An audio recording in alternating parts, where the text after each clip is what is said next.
في حاجات لما بنسمعها نقول مستحيل تكون حقيقة، بس اللي هتحكي جدتكم النهاردة مش بس غريب، دي حكاية تشيب لها الراس وتحير كل الناس. يلا يا حبايب جدتكم نسمي بالله ونبدأ الحكاية. أهلا وسهلا بكل حبايبي. الحكاية النهاردة بعنوان اللي رجع من عالم تاني وسابق الزمن. كان في شاب اسمه آدم ساكن في قرية صغيرة جنب الجبل، عمره ما خرج براها ولا شاف الدنيا الكبيرة. في يوم من الأيام خرج يتمشى لوحده واختفى 3 أيام كاملة. الناس قلبوا عليه الدنيا وبعدين رجع.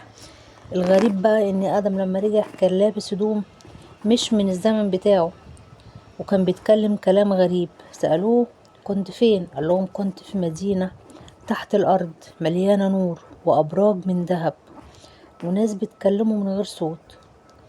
والناس افتكروا ان هو اتجنن، بس لما وصف المدينة كان فيها تفاصيل دقيقة عن المكان محدش يعرفها، ومفيش اي طريق آدم يعرفه يوصله.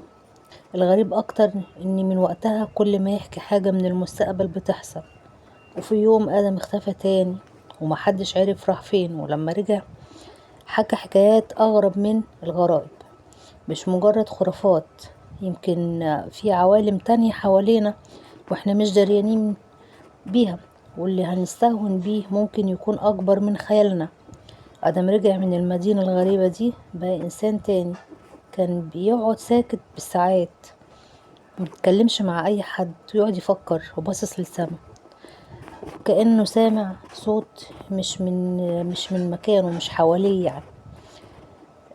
وفي يوم هو قاعد وسط أهل القرية فجأة قال الطوفان جاي، الطوفان جاي، لازم تبنوا أسوار حوالين البيوت.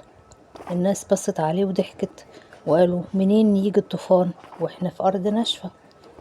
وبعدها فعلا ب4 أيام حصلت عاصفة غريبة، مية نزلت من فوق الجبل وانفجرت العيون من الأرض وفجرت نص القرية وغرقتها.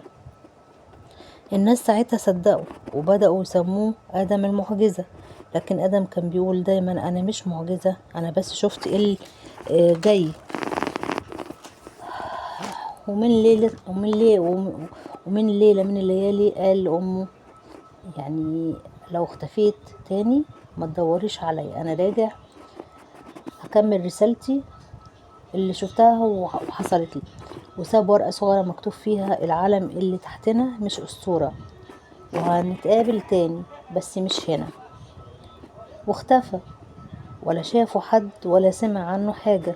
بس بعد سنين طويلة طفل صغير في قرية تانية كان بيحكي نفس الكلام وبيقول انه شاف مدينة تحت الارض وناس من نور، وكان اسمه برضو آدم. وفي النهاية اللي نعرفه عن دنيتنا نقطة واللي ما نعرفوش بحر.